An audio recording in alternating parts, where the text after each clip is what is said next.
Silence in the face of evil is itself evil. Not to speak is to speak. Not to act is to act. God will not hold us guiltless. Hey guys, Joe here, back to the word. In this video, Bonhoeffer to the American church. What if Dietrich Bonhoeffer wrote a letter to the American church today? What would he say? What would he have to say to the church?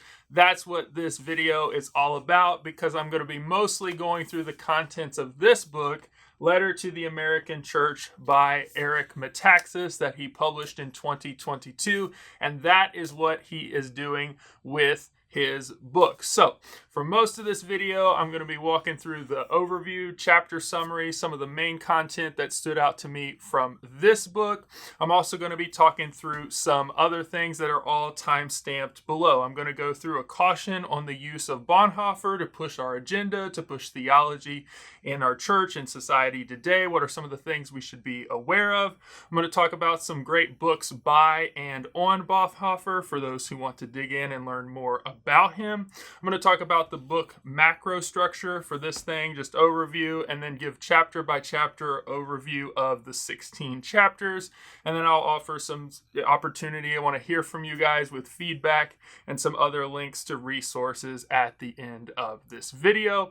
For most of this video, some notes are going to be going on the side. I'll put some of those in abbreviated form up on my blog for those who want access to that during or after watching this video. So with that, let's go ahead and hop in. I have done a short book review of this work already on my channel. It'll be linked in the description if you want the short version, but this video is a deep dive into the contents of this book. So first up, caution on the use of Bonhoeffer in our day to further our own theology, agendas, to critique our culture. So I'm basing some of these comments off of a critique video that came out from Truth Unites. Gavin Ortland thought it was really good. With the Bonhoeffer movie coming out in theaters as I'm filming this right now, December of 2024. A lot of people have seen it. They're asking questions.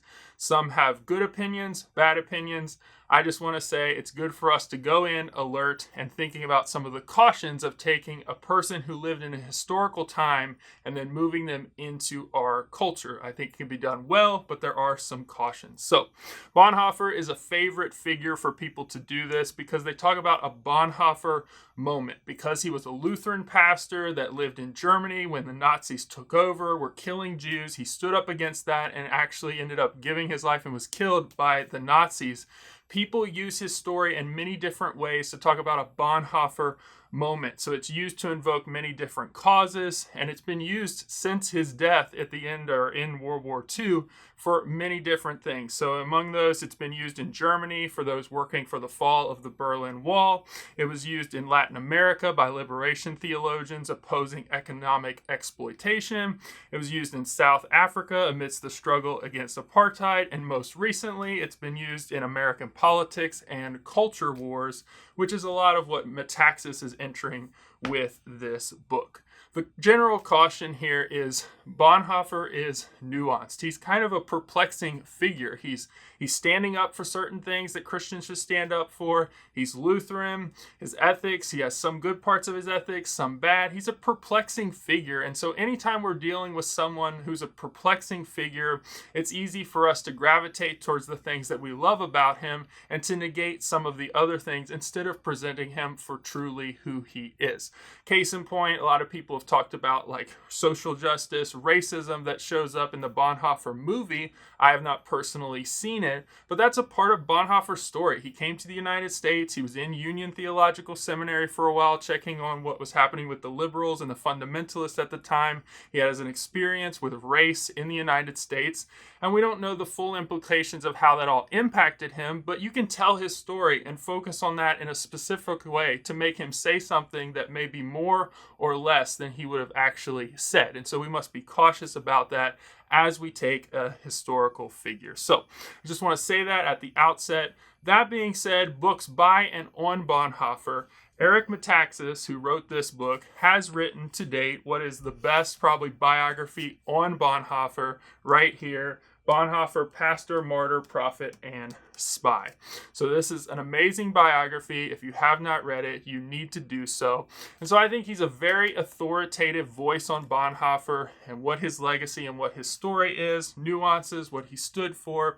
And so he's a decent voice to listen to as you read this book. And that's why I picked it up, wanted to read it, and ultimately am sharing it with you guys on this video. Famous works by Bonhoeffer. You should also think about picking up his famous book, Life Together, really talking about life with God, life with other church members, and life in discipleship and relationships with others in the church. This is an excellent short read. Difficult at times to get through, but hang on to the last chapter. That's where some of the gold nuggets are that you hear quoted by Bonhoeffer all the time. I really enjoyed this read personally. He's also known for The Cost of Discipleship. This is probably one of the most important works that comes out in Metaxas here, because he's talking about the German church not standing up for their faith and allowing their faith to infiltrate all areas of their life. That's what Metaxas is bringing out here, and how he brings that challenge to the American church. But in The Cost of Discipleship, Bonhoeffer's thinking through what it really means and will cost us to be Christians living in an anti-Christian age, culture, society, so on and so forth. The last book, which I don't actually have, I'll put up here on the screen, is Bonhoeffer Ethics. That's his magnum opus, probably his most important thing for various reasons. If I ever get and read that book, I'll share it with you guys as well, but that's worth checking out also. So let's go for this book's macro structure right here, Letter to the American Church. So there are 16 chapters total, 139 pages. This was a good read. Metaxas is a great author, a great writer. You will enjoy reading this, and as it keeps moving along, I enjoyed it because he's got lots of applications for today, but it's also a decent work of a lot of historical things that I was enjoying reading about. It was published in the fall of 2022. So how's the book structured? He starts out with introductory items that really cover the introduction through chapter 2. In that section, he's talking about the book's setup and goal, what his goal in writing the book was. He talks about what is the church. Bonhoeffer's PhD dissertation was on that topic, so we have good stuff from Bonhoeffer on what he actually thought the church was, is, and should do in society. Then he talks about the German church in context of Germany. Then Metaxas moves on to historical events and applications for us today. Chapters 3 through 5 walk through various different things that Bonhoeffer was a part of leading up to the Nazi takeover of Germany in his life, and how the church in Germany failed to stop this oncoming Nazi regime. He ends that with the chapter, The Spiral of Silence. It's kind of the summary of all of those events, and talks about that concept that draws the lines of thought together and sets up the next section of the book, and talks about 4 principal ways / errors that allowed the silencing of the nation / the church to happen in Germany right before the dawn of World War II. Then the rest of the book walks through those 4 errors or principles or misunderstandings that the church in Germany had that allowed the Nazis to take over. He talks through an error in the understanding of the word faith in chapters 7 and 8, embracing an idol of evangelism in chapters 9 through 10, believing the false commandment, be ye not political, in chapters 11 through 13. And then the 4th one, the pietistic and perfectly negative idea that our Christian faith is lived out principally by avoiding sin, so we place that in salvation before all other matters, on chapters 14 and 15. Then a final example is given using Ronald Reagan as an example of what living out Bonhoeffer's vision, or what Metaxas is claiming Bonhoeffer's vision for faith would be for our American context, and the challenge of application for the American church today is talked about in chapter 16. So that's the macro structure. Let's get into the meat on the bones. So what's an chapter by chapter overview and summary of this book? Right now, some of these notes are going to make it onto my blog, which is linked in the description of this video. So, introduction. So it starts out, here's my summary that I personally wrote. He says this, Metaxas, at the beginning of his introduction: I am convinced that the American church is at an impossibly important inflection point. This book was published in 2022. So keep that in mind as we think about the church today. Metaxas is talking broadly the church. I talked about that in my short review of this book about where he lands denominationally and what he's talking about. He's talking about mere Christianity, the Christian church across America. He says the parallels between the 1930s German church and the American church of today are unavoidably and grim. So unavoidable and grim, and that's why he wrote this book. He says, so the main concern / question of the slim volume is whether we might understand those parallels and thereby avoid the fatal mistakes the German church made.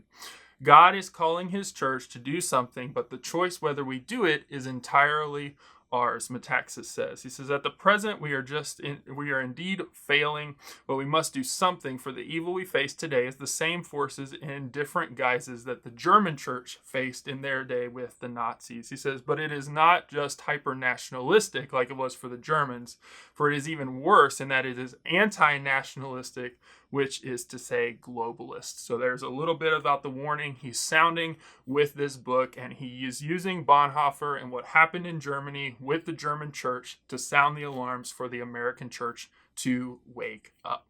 Then we get into chapter 1, what is the church? Bonhoeffer answered that question in his dissertation at the age of 21.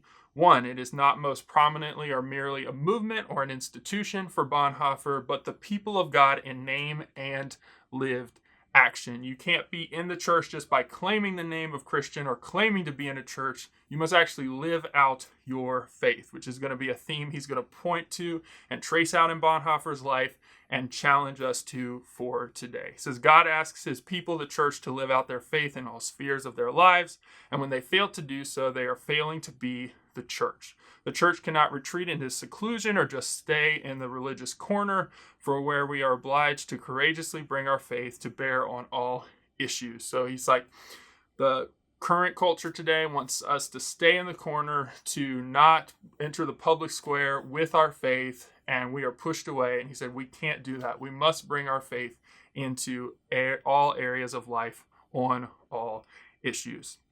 He says, where we got these ideas that we can retreat, should retreat, or just stick to the gospel issues is part of what got us into this mess. The central horror of our time is that many church leaders are afraid to stand up against evil ideas that can't accord with God's created world. Who will stand up and who will wake up? Then he moves into chapter 2. Does God ask us to see the future?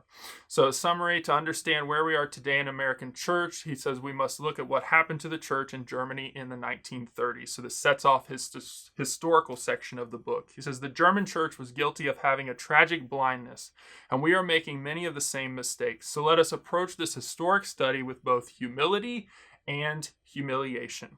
Humility, because it is easy for us to stay in pride that we would do better, which may or may not be true, and with some humiliation because they didn't have an example to see, but we do and are therefore without an excuse. They didn't listen to the prophetic voice of Bonhoeffer in their time, but will we listen to his voice now? That's the big theme, proposition of this book. Chapter 3, Unless You Repent, says the historical event to kind of learn from that's talked about in this chapter is that on November 6, 1932, on Reformation Sunday, and just 3 months before Hitler came to power as the Chancellor of the German nation, Bonhoeffer gave a sermon calling the German people to return to their first love and repent, from Revelation 2, 4 through 5. My summary, just written up about the chapter, is that Bonhoeffer was invited to preach for Reformation Day at one of the most influential churches in Germany. He saw many problems with growing German nationalism and the relationship between the German church and the German state, which is to point out is that we here in the United States, where I live, see a separation of church and state. But in Germany, they were much closer together. So there was a much tighter thing. That's because of Luther, some other things that Metaxas talks about in the book, but that's something to keep in mind here. He says the German/Lutheran church was a Christianity without Christ. page 24 through 25. He makes the case there and talks about it briefly and what Bonhoeffer was dealing with and pointing out. Bonhoeffer knew the German church was in need of a prophetic wake-up call. Bonhoeffer's message fell on deaf ears in Germany, but will the lessons and warning he offered, which parallel us today with surprising accuracy, be heard by the American church?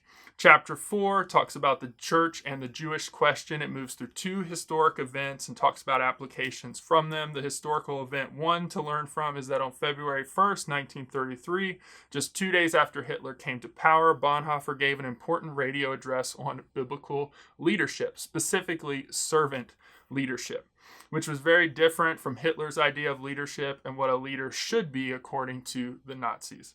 Halfway through the radio speech, the broadcast was cut off. Be it an act of higher-ups in the Nazi regime or not, Bonhoeffer had just been canceled, and it was a first taste of the new world under Hitler, Nazi-controlled Germany. The other historic event to learn from in this chapter is that in April 1933, Bonhoeffer wrote an essay, The Church and the Jewish Question, in response to Hitler's Restoration Act, and most specifically the Aryan paragraph, which made it illegal for anyone with Jewish blood to hold a government position. If accepted by the German church, as the Nazis insisted, any ethnically Jewish pastor would be legally barred from serving. The horror is that many German churches were willing to go along with it and look the other way. And so that's just what he's talking about, and he documents how those things happened in the German church. The summary really of the whole chapter that I just gleaned and wrote here is that Hitler came to power as a chancellor of Germany on January 31st, 1933, and set right away to bringing everything in German life, including the German church, into line with Nazi doctrines. Bonhoeffer spoke poignantly via a radio address that was cut short on leadership and what biblical leadership was, and how Hitler's leadership ideals and vision was utterly opposed to what the Bible talks about, to servant, to biblical leadership. An important theme of Bonhoeffer's life is that we must change along with our circumstances. Things got worse quickly as Hitler made it illegal for anyone with Jewish blood to work for the government, which, if adopted by the German church, extended to Jewish pastors. Sadly, many in the German church went with the flow, but Bonhoeffer and the Emergency Pastors League saw it and tried to work against it.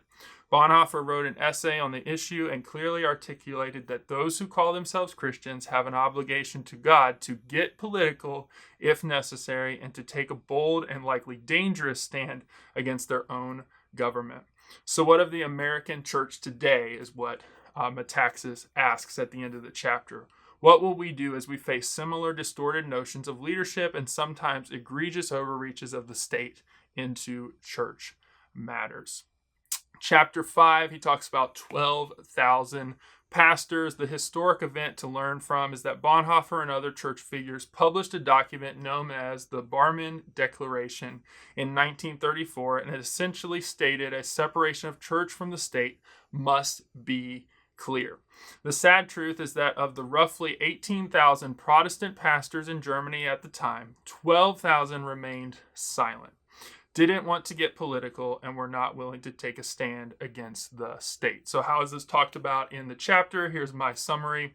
The German church was divided over how to deal with the Nazis. On one side, those for Hitler, known as the Deutsche Christians, or Christian, wished to help Hitler form a national Reich church. The other side resisted the involvement of the German state in the church and came to be known as, you see it there, the Confessing Church. Bonhoeffer and other church figures who were part of the Confessing Church published a document known as the Barmen Declaration in 1934 that essentially said the German state must not and could not co-opt the church, and that a separation of church from state must be clear. Sadly, of the roughly 18,000 Protestant pastors in Germany, so Bonhoeffer was Lutheran, that includes them, some other Protestant pastors in Germany at the time, 3,000 stood with Hitler, so you have 15,000 left, 3,000 with the Confessing Church, so 12,000 left, and the 12,000 in the middle remained silent on the issue. They were not willing to take a stand either way. Had more pastors stood up to the Nazis, they would not have been able to marginalize, persecute, and arrest the pastors who took a stand. So why did they not act? Didn't they see what was happening and their need to get political? And how are we missing similar warnings in our times today, is what Metaxas is asking at the end of that chapter. Chapter 6 kind of pulls all of those themes and events together and talks about the spiral of silence. My summary of this chapter is that while not directly traced to Bonhoeffer, the following phrase sums up well what Bonhoeffer was trying to say through those who taught they could stand on the sidelines and be neutral. So this phrase is not proven to come from him, but it catches the ethos, it catches the main message Bonhoeffer had for those who wanted to remain silent and just do their thing and not get involved. It says, silence in the face of evil is itself evil. Not to speak is to speak. Not to act is to act. God will not hold us guiltless. On page 51. Then the chapter moves into the concept spiral of silence, which comes from sociologist Elizabeth Noel Newman and refers to the idea that when people fail to speak, the price of speaking rises. As the price to speak rises, fewer people speak out, which further causes the price to rise, so that fewer and fewer yet will speak out, until a whole culture or nation is silenced. And they talk about how that happened in Germany and how those 12,000 pastors and others who remained silent, who didn't speak up, who didn't try to cause change, really are not unculpable for what happened. They think they're neutral, but they're really culpable, responsible to God for not getting involved. So why did this happen? He asked in question. It is often a combination of a few different things, and the next few chapters will dig deeper into at least 4 principal ways / errors or misunderstandings the church in Germany had, which allowed this to happen. Then he lists the 4, an error in an understanding of the word of faith. There's the chapters that are covered that. Embracing an idol of evangelism. Those are the chapters devoted to that. Believing the false commandment, be ye not political. Chapters 11 through 13. And then the pietistic and perfectly negative idea that our Christian faith is lived out principally by avoiding sin. So we place that in salvation before all other matters. Those final chapters. So, hopping into those 4 errors. The first one, chapter 7, 2 errors of faith, the historic event to learn from. That's one of the reasons I really loved reading this book, is how it's tied to history in those events. The first one to learn from is the German reformer Martin Luther in his day rightly helped the church correct an error regarding faith and salvation. Where human work / effort / behavior was so important, the church lost sight of the idea that it is God who saves us by faith and not ourselves by our own efforts. This, however, opened the door for overcorrection that led the German church to fall into an opposite error regarding faith, that salvation is by faith / belief alone and has no genuine work or actions associated with it at all. The truth is that faith alone saves, but true saving faith is never alone, for out of it flow genuine action / living for God. So here's my summary of the chapter with that historical marker as the main theme throughout. Often the correction of one error leads to overcorrect in the right direction and find ourselves in an opposite error. In a way, that is what happened to the idea of faith. The German reformer Martin Luther is the one who lived during the reformer times and said, we can't earn our way to God by doing all these different things. We get saved by faith.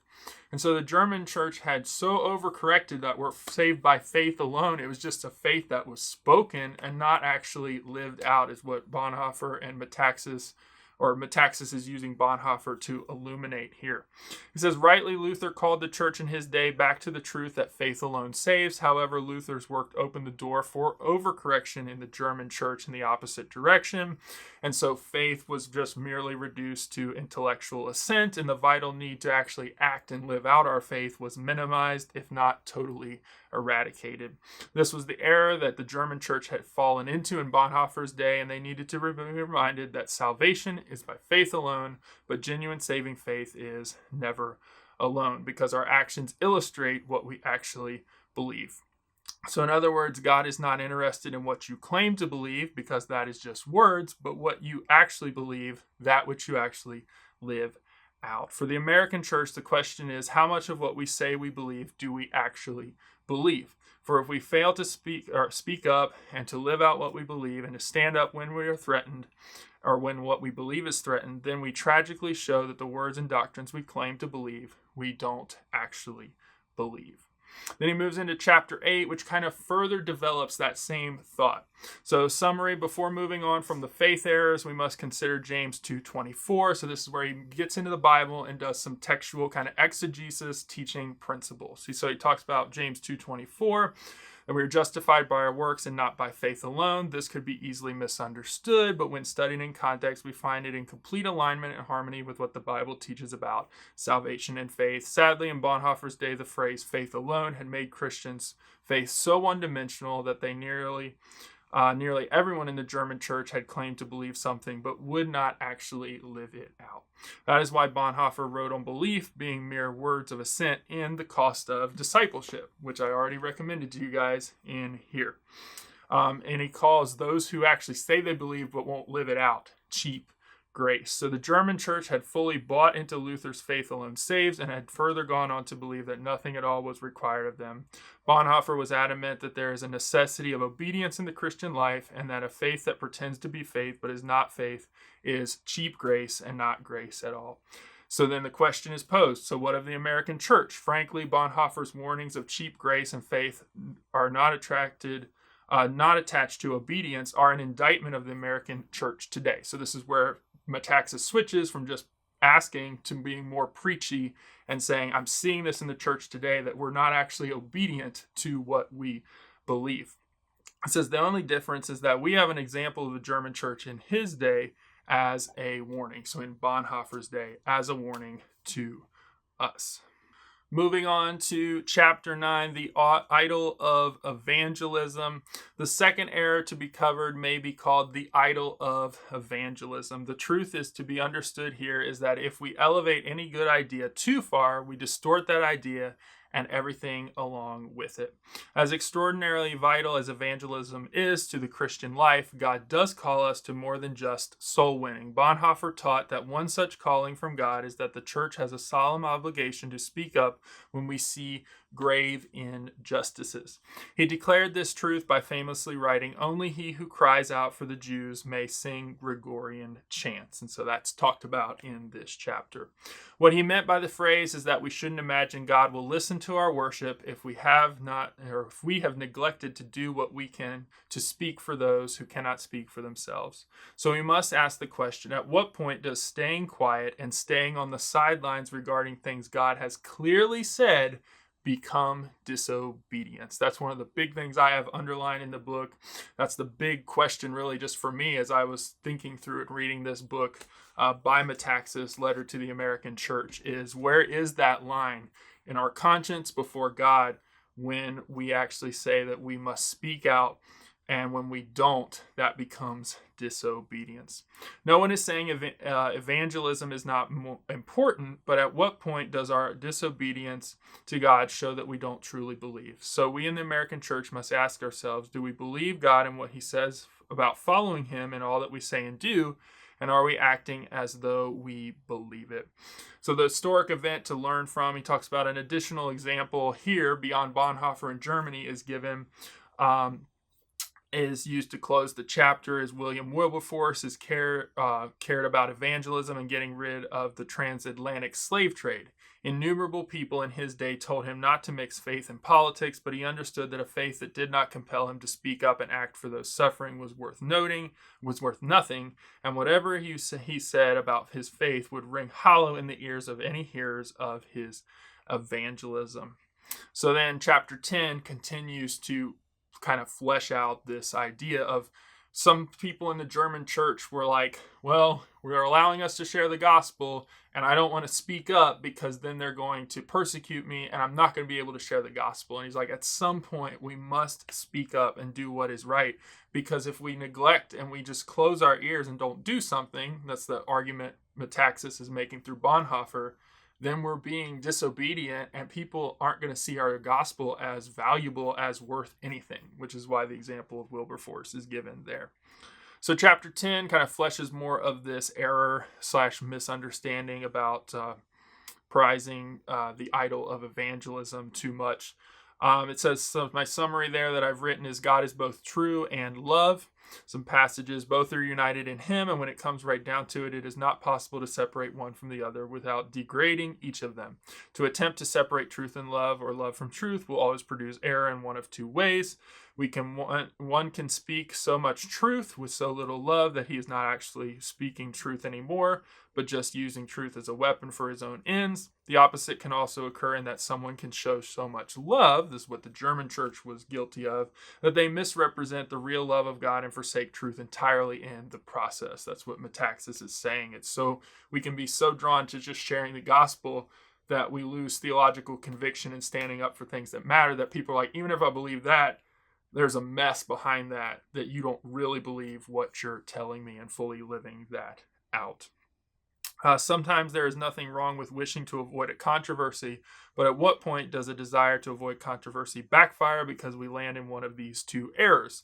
Think about your church. Is it guilty of either error? Bonhoeffer sets a good example of keeping truth and love together on the topic of abortion in his book Ethics. So Metaxas talks about that concept there, one we should learn from and apply in our own public witness today as well, according to Metaxas. Moving into chapter 11, be ye not political. So, summary, the third error to be covered could most easily be considered the foremost error of the German church in the 1930s and is arguably the center or acentral one in our day as well. The error misunderstanding is the embracing of an unbiblical idea, be ye not political. The roots of this unbiblical idea for Germany went way back to Martin Luther, who, speaking against the peasant revolt in the 1520s using Romans 13, led to an overcorrection and bad institutional thinking and inaction by the German Lutheran Church in the time of Bonhoeffer. But what of the American church? Will we speak up as we faced a host of grave issues? We are obliged for the love of God and our fellow man to say what the Bible says and what the church has for all of its history taught. So that's what Metaxas' quote there. I think that's a good quote on page 99. Speaking the truth of God for his purposes is simply our duty. It is not extra credit Christianity. It is basic Christianity. Actually, it is simple Christianity, according to Metaxas. In the end, we must only worry about what God thinks of what we say. Bonhoeffer said that the church must be the conscience of the state, must exist apart from the state, and be free to criticize the state if necessary. The inaction and silence of many in the German church eventually led Bonhoeffer to seek help outside the German church from people who were awake to what was at stake. The question is, will the American church wake up to its moment? He continues with this kind of concept of, what do you say God is? This is probably the chapter, if I'm remembering correctly. No, it's further down. I'll get to it in a second. That I had the most issues with. I don't agree with everything Metaxas says in his book, but I think there are good questions to consider for our personal lives, for our church, and just how we live as Christians. So I'm just saying that from the get-go. But that's just my hot take. See my short review of this book for more of my just personal thoughts on the book as a whole. But chapter 12, what do you say? Who do you say God is? The question for each of us in a moment of crisis is, who do we say God is? Is God a harsh judge or a loving Father? From that answer, then we will answer the other vital question, what price are we willing to pay to do the right thing? Bonhoeffer was willing to pay with his life. He was also disgusted with the theologically based restraint of the German church for not just having bad theology, but also for being just wrong. Many, after hearing Bonhoeffer's story, ask how a man of God such as he could be involved in a plan to kill someone. So this is the assassin part of the biography, and also the movie that's been recently done. So you have Bonhoeffer, pastor, martyr, prophet, and spy. And then the movie also has assassin. He was not put in concentration camp and not killed, technically, that I know of. Not a Bonhoeffer expert here.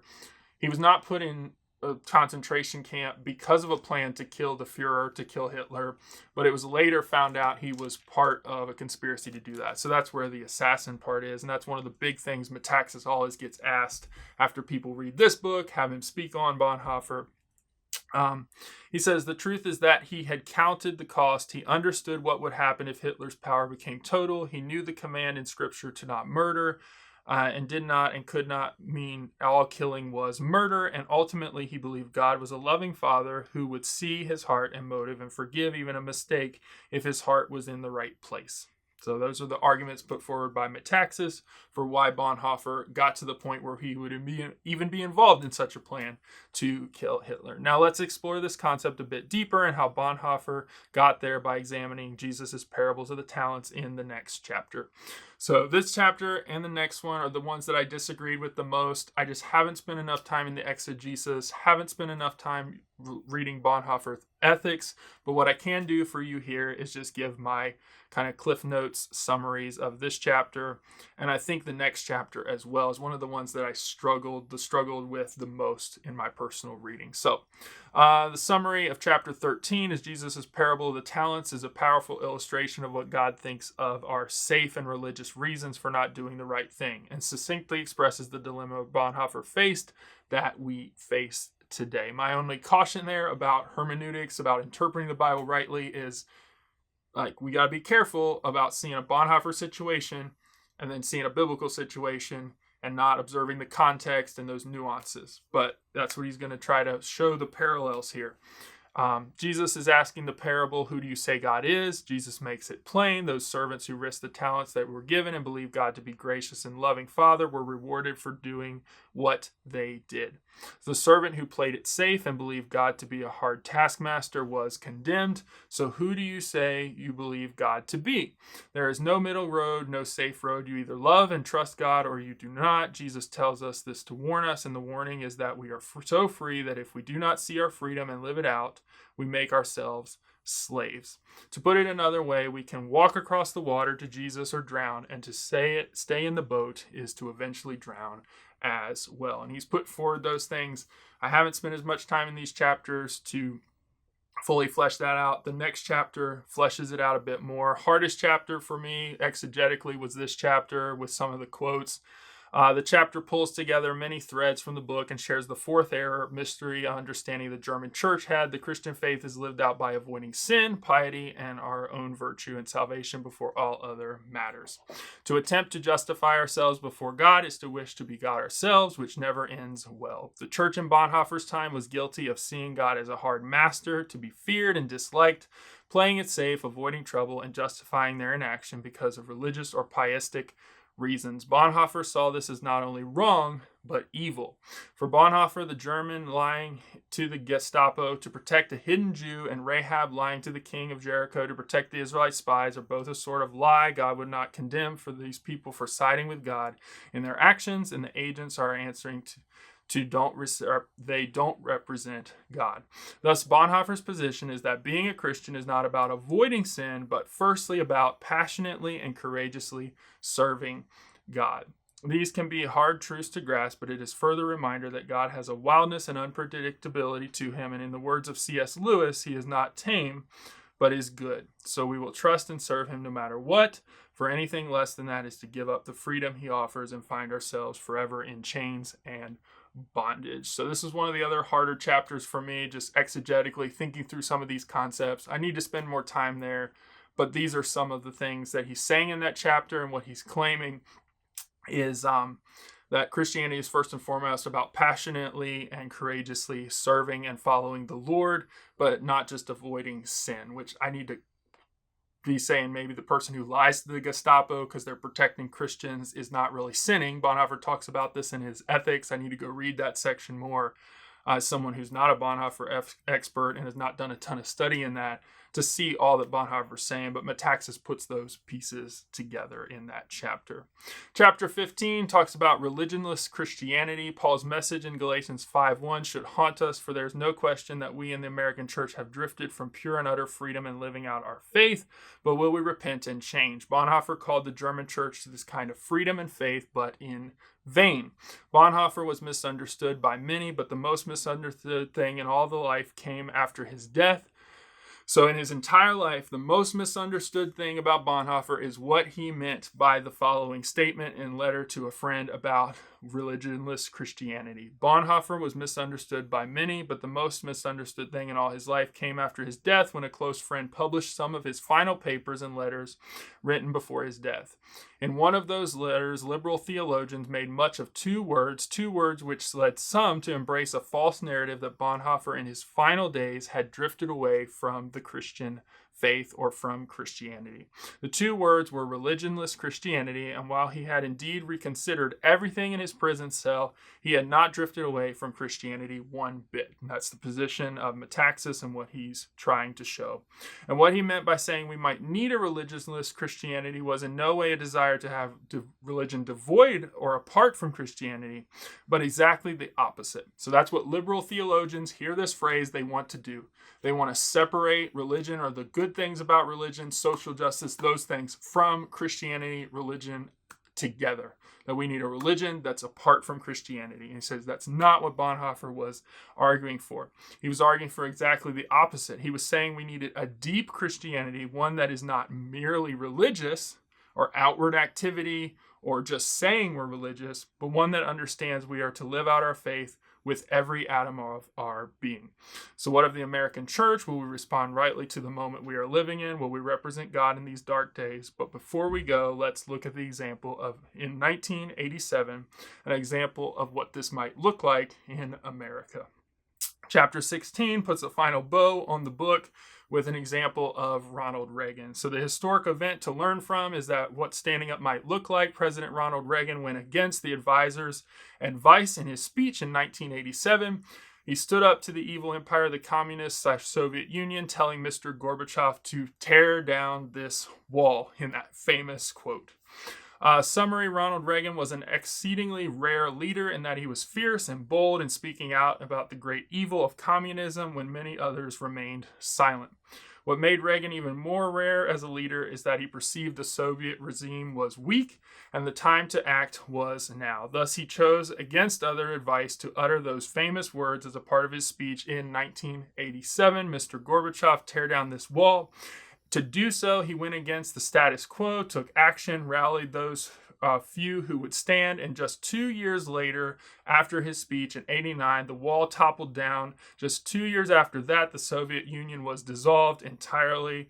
Reagan, as an example, just like Bonhoeffer in his day, Wilberforce in his day when it came to the transatlantic slave trade, and even David, when he killed Goliath, realized not just doing evil is evil, but the safe/silent approach is evil too. That's the big push of this book from Metaxas, is that not just doing evil is evil, but remaining neutral, staying safe, staying silent is evil in the eyes of God too. That's the claim that he's making through Bonhoeffer with Metaxas's book. That's what he's standing for and calling us to as the American church, to not be in either of those ways, to not remain silent and to not do evil, but to stand up for what we believe. So what of the American church and what battles do we face? God is calling us to act and not to repeat the grievous errors of the Christians of Bonhoeffer's time, the church in Germany. So will we follow him wherever he goes and be true disciples of looking to him alone with what you say and do? Only then will we see God's hand move in our time and see God's will done on earth as it is in heaven. So that's quite a long video. I hope those who made it to the end enjoyed it. I really enjoyed the historical features of this book, how great a writer Metaxas is, and I enjoyed the food and thinking about it, the food for thought I got from this book. I didn't agree with all of it. As I already said in this video, there are some exegetical statements, there's some biblical study things. There's some other claims about Bonhoeffer, what he said, the position he took on ethics that I need to read more up on. But generally, I thought this was really helpful for me as a church leader to wake up, to think different about some political things, to be alert, and to think about letting my faith be lived out in every area of my life and do what God would call me to do. So, with that, blog notes for what I just had scrolling on the side, some version of that is on my website, linked in the description as soon as that publishes. I'm reading through currently his sequel, Religionless Christianity by Metaxas, where he furthers out what religious Christianity religionless Christianity looks like, God's solution for evil. So that's going to be coming out on my channel. Once I finish that read, I'll do a short review and some detailed overview as well. Like, subscribe, all those things. If you have questions, comments, would love to learn below in the discussion with you guys on this YouTube video as well. Until next time, continue to read, treasure, follow the word. God bless, and I'll see you guys soon.